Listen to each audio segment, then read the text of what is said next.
आज मैं सत्य प्रेम वाणी के माध्यम से आप लोगों तक एक संदेश और भेज रहा हूं। यह बहुत बड़ा गहन विषय है, बहुत बड़ी मार्मिक जानकारी है आपके लिए कि आज संसार सागर में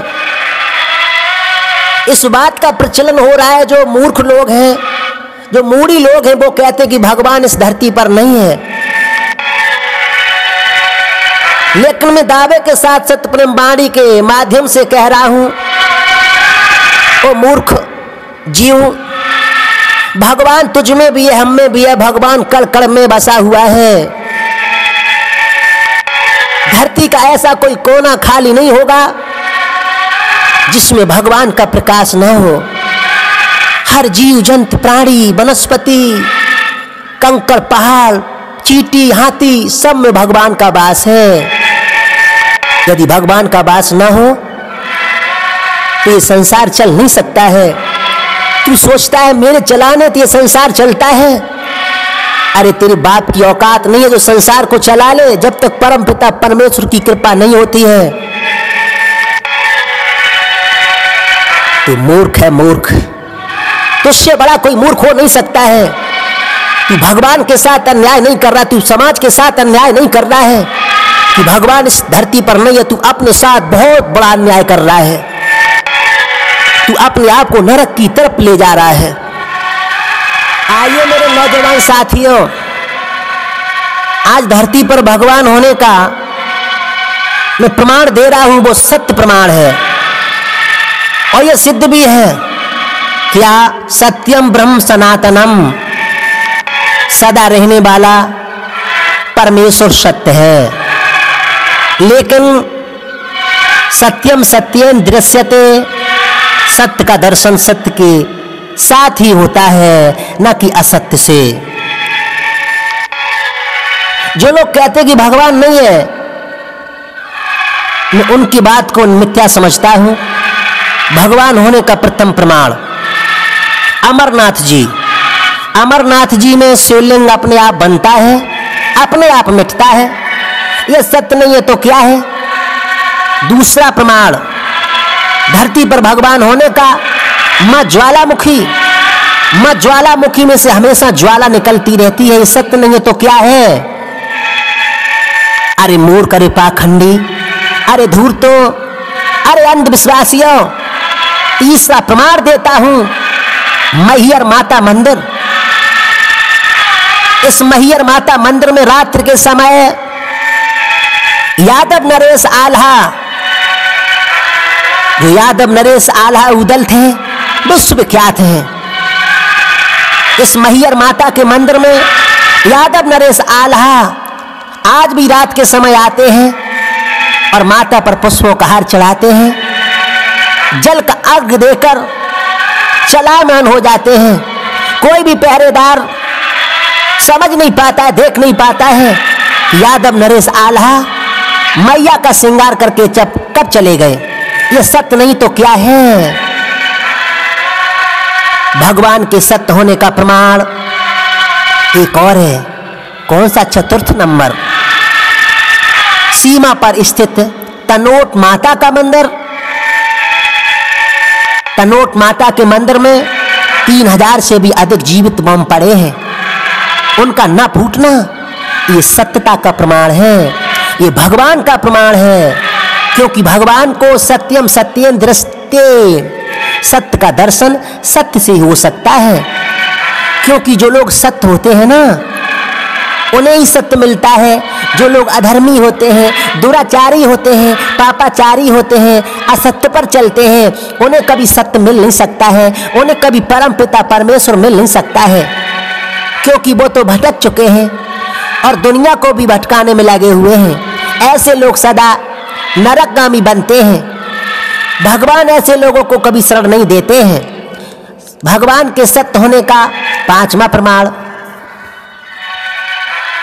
इतने बड़े हादसे के बाद भी, सुना होगा आपने, इतने बड़े हादसे के बाद भी केदारनाथ मंदिर का बाल बांका नहीं हुआ था। आपने सुना होगा कि एक बार जल प्रलय हो गया था। कहां? केदारपुरी में। केदारनाथ का मंदिर आज भी बरकरार खड़ा है। ये सत्य नहीं तो क्या है? जल का महाप्रलय हुआ, वहां पर जितने भी श्रद्धालु थे, जितने भी भक्त थे, और मैं तो कहूंगा सत्य बोलने में कोई आँच नहीं होती है। मैं तो कहूंगा कि वहां पर श्रद्धालु हो ही नहीं सकते हैं। वहां पर सब लोग अयासी थे, वहां पर लूट हो रही थी। लोग जाते हैं भगवान के दर्शन के लिए, लेकिन अयासी करते हैं। वहां पर जितने भी लोग अपना बिजनेस चला रहे थे, कोई माला बेच रहा था, कोई डमरू बेच रहा था, कोई त्रिशूल बेच रहा था, कोई पुस्तकें बेच रहा था, कोई वस्त्रों को बेच रहा था, कोई प्रसाद बेच रहा था। मैं मानता हूं कि 10 रुपए की चीज वहां पर 500 रुपए में दी जा रही थी। तो ये सत्य कि असत्य? यह सत्य है। तो महाप्रलय कहाँ होगी? क्या चित्रमादापुरी में होगी? क्या भरतना इटावा में होगी? क्या यूपी होगी? नहीं होगी। महाप्रलय तो वही होती है जिस धरती के ऊपर अत्याचार बढ़ जाता है। तुम जैसे पाखंडी, दुराचारी, अंधविश्वासी बढ़ जाते हैं, जो भगवान को नहीं मानते हैं, भगवान की शरण में खड़े हैं, भगवान को नहीं मानते हैं। जिस भगवान ने तुमको सब कुछ दिया है, इज्जत, मान, सम्मान, शोहरत, सब कुछ दिया है, लेकिन उस भगवान को तुम नहीं मानते हो। ऐसे ही लोगों का पतन होता है। ये 5वां प्रमाण है मेरे नौजवान साथियों कि इतने बड़े हादसे के बाद भी केदारनाथ मंदिर का बाल बांका नहीं हुआ। 6वां प्रमाण भगवान के सत्य होने का। पूरी दुनिया में आज भी सिर्फ राम सेतु पत्थर पानी में तैरते हैं, ये प्रमाण है। 7वां प्रमाण भगवान के सत्य होने का पूरी दुनिया में, रामेश्वरम धाम। रामेश्वरम धाम में सागर का कभी ऊपर ना आना, वहां पर समुद्र अपनी लहरों को दबाए रखता है, कभी ऊपर नहीं जाने देता अपनी लहरों को। यह सत्य नहीं है तो क्या है? अरे मूर्खो। 8वां प्रमाण धरती पर भगवान के होने का, पुरी के मंदिर के ऊपर से किसी पक्षी और विमान का न निकलना, यह सत्य है। 9वां प्रमाण भगवान के सत्य होने का, उज्जैन में भैरवनाथ का मदरा पान करना, यह सत्य नहीं तो क्या है? सत्य है। 10वां प्रमाण, पुरी मंदिर की पताका हमेशा हवा के विपरीत में उड़ती है, सदैव हवा के विपरीत में उड़ती है, यह सत्य नहीं तो क्या है? अरे अंधविश्वासियों। 11वां प्रमाण है धरती पर सत्य होने का, परमात्मा होने का, ईश्वर होने का, सदगुरु होने का। गंगा और नर्मदा, आपने गंगा और नर्मदा को देखा होगा। आप गंगा जी पर गए भी होंगे अपने पापों का तर्पण करने के लिए, अपने पूर्वजों का तर्पण करने के लिए, और आप धोखे धड़ाके से गंगा जल भी लाए होंगे। आप तो नदी कहेंगे ना, आप अंधविश्वासी हैं, आप अधर्मी हैं। उसे गंगा मां नहीं कहेंगे, आप तो उसे नदी कहेंगे, बहता हुआ जल कहेंगे। आप उस जल को लाए होंगे, आप अपने घर में रखे भी होंगे। 1 साल नहीं, 2 साल नहीं, 5 साल नहीं, मैं दावा कहता हूं हजारों वर्षों तक वो गंगा जल अपने घर में रखे रहना, मगर उस गंगा जल में कभी दुर्गंध नहीं आ सकती। उस गंगा जल में कभी कीटाणु नहीं पनप सकते, क्योंकि उसमें सत्य है, उसमें परमात्मा है, उसमें शक्ति है। और आप कहते कि सत्य नहीं है, इस धरती पर भगवान नहीं है। मैं कैसे कह दूं कि इस धरती पर भगवान नहीं है? अरे तुम तो मूर्ख हो, पाखंडी हो। और मेरे नौजवान साथियों, भगवान होने का 12वां प्रमाण है श्री राम नाम धन संग्रह बैंक। 12वां प्रमाण कौन सा है? श्री राम नाम धन संग्रह बैंक, जिसमें संग्रहित 41 अरब राम नाम मंत्र पूरित ग्रंथों को चूहों ने अभी तक नहीं काटा है। इस संग्रहालय में भगवान का नाम लिखा रखा है और 41 अरब नाम लिखा है, मंत्र लिखे हैं, और आज तक इन मंत्रों को, उन प्राणों को चूहों ने नहीं काटा है। जबकि वह देखने को मिलता है कि हजारों की संख्या में चूहा घूमते हैं, लेकिन राम नाम मंत्र जो लिखा है उसको अभी तक काटा नहीं है। यह सत्य नहीं है तो क्या है? ये धर्म नहीं है तो क्या है? अरे मूर्ख, तुम ही बता दो क्या है। और मेरे नौजवान साथियों, 13वां प्रमाण है धरती पर भगवान का होना। चित्तौड़गढ़ में बाण माता जी, चित्तौड़गढ़ में जाकर देखिए, आरती के समय वहां पर एक त्रिशूल मिलेगा, और जब आरती होती है ना माता की, तो त्रिशूल अपने आप हिलता है, अपने आप हिलता है। मेरे नौजवान साथियों, मैं सत्य होने का प्रमाण दे रहा हूं, और यदि आप भगवान को नहीं मानते हैं तो एक प्रमाण में और दे रहा हूं, उसे ध्यान से सुने। भगवान सत्य है, भगवान रहेगा, और ये सत्यवादी धर्मवादी भगवान को सदा सदा भजते रहे। दुनिया में भगवान होने का एक सत्य प्रमाण में और दे रहा हूं। ये बिल्कुल सत्य घटना है जो मेरे साथ घटी थी। एक समय हमारी मंडली भरतना रेलवे स्टेशन पर जाकर बैठी।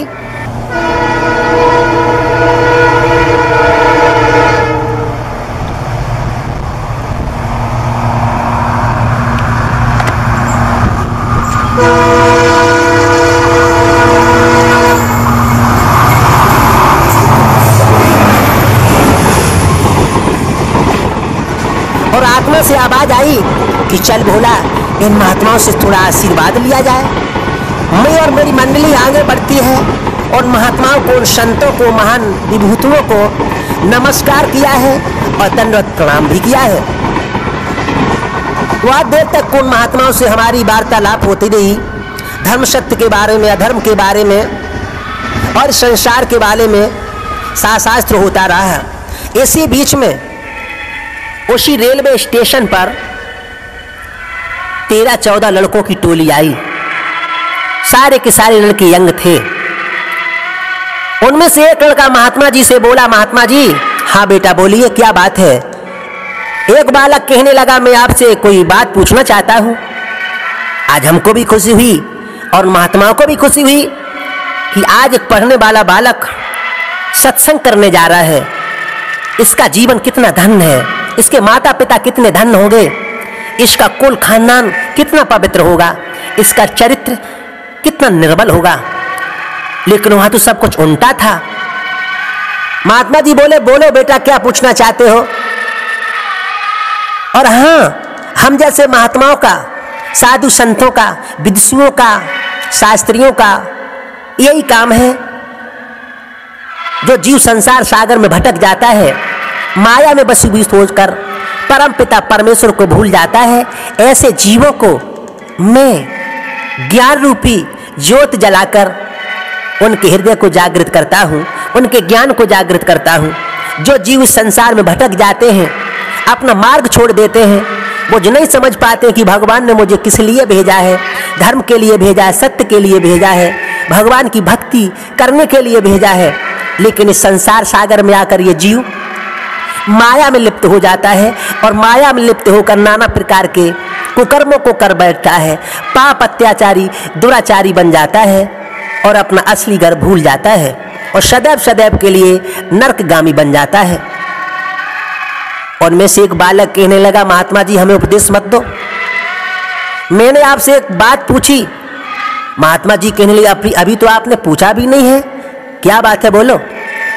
तो वह बालक बोला जो यंग था ना, कहने लगा, महात्मा जी आपने जो माथे पर तिलक लगा रखा है, गले में मालाएं धारण कर रखी हैं, हाथ में त्रिशूल डमरू भी है, और झोली भी डाल रखी है, पीले वस्त्र भी पहन रखे हैं, क्या आपको आज दिन तक भगवान मिला है?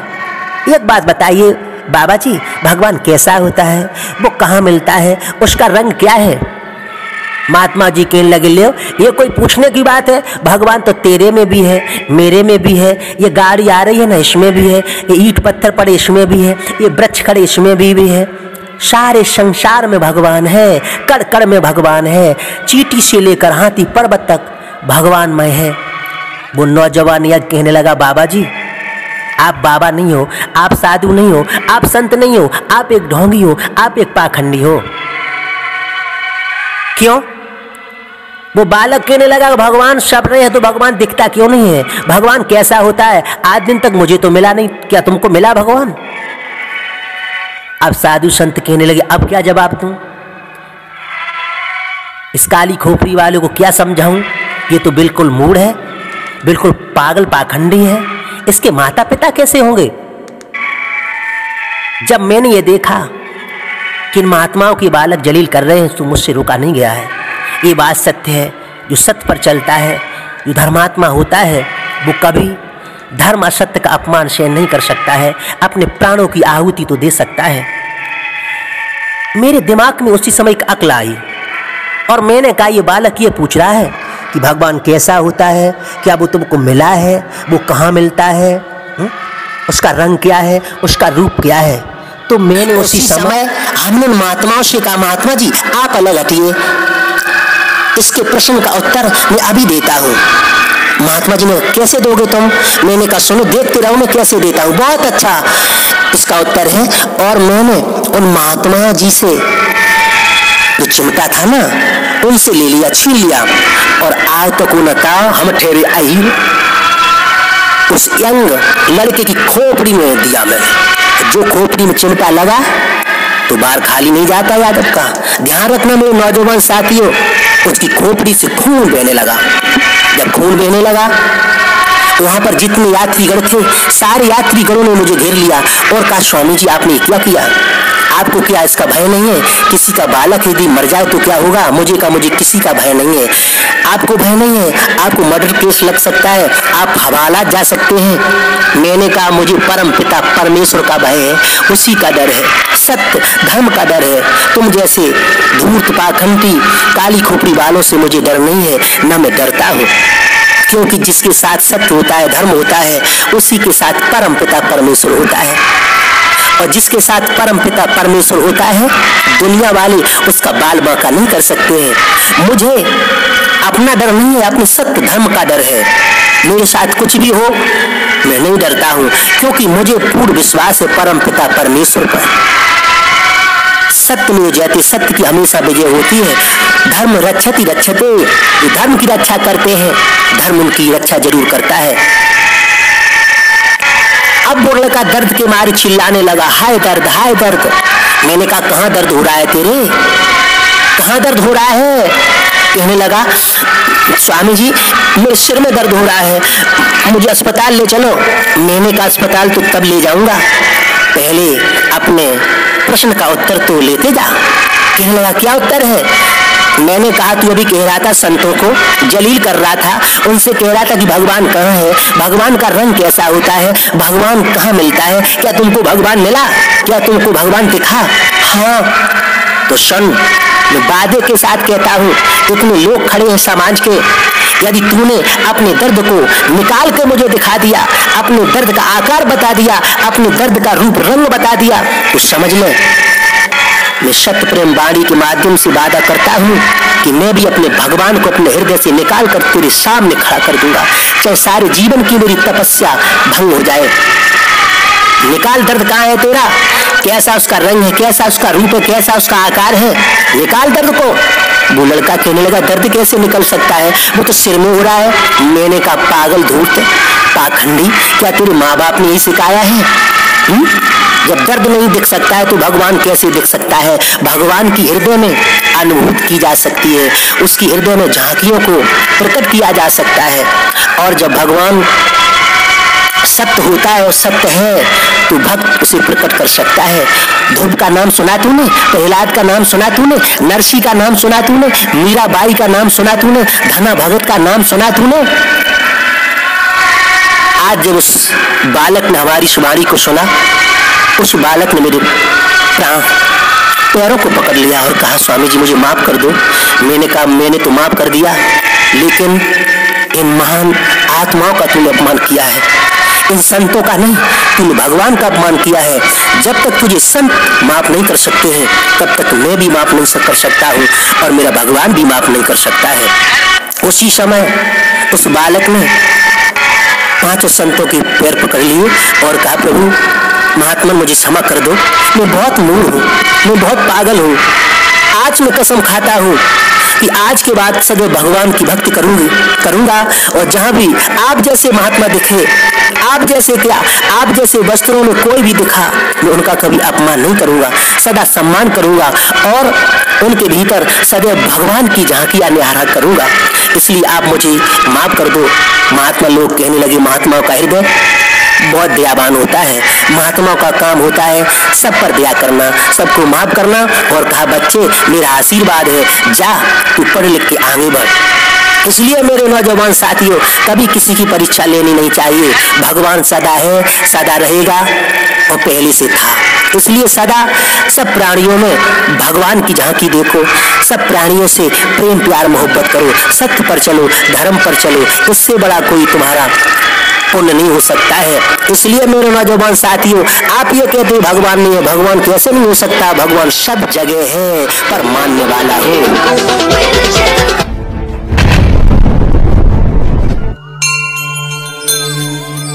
स्वामी जी के ऑडियो वीडियो सुनने के लिए प्लीज हमारे चैनल को सब्सक्राइब कर कमेंट, लाइक और शेयर करें। मैं आपसे यही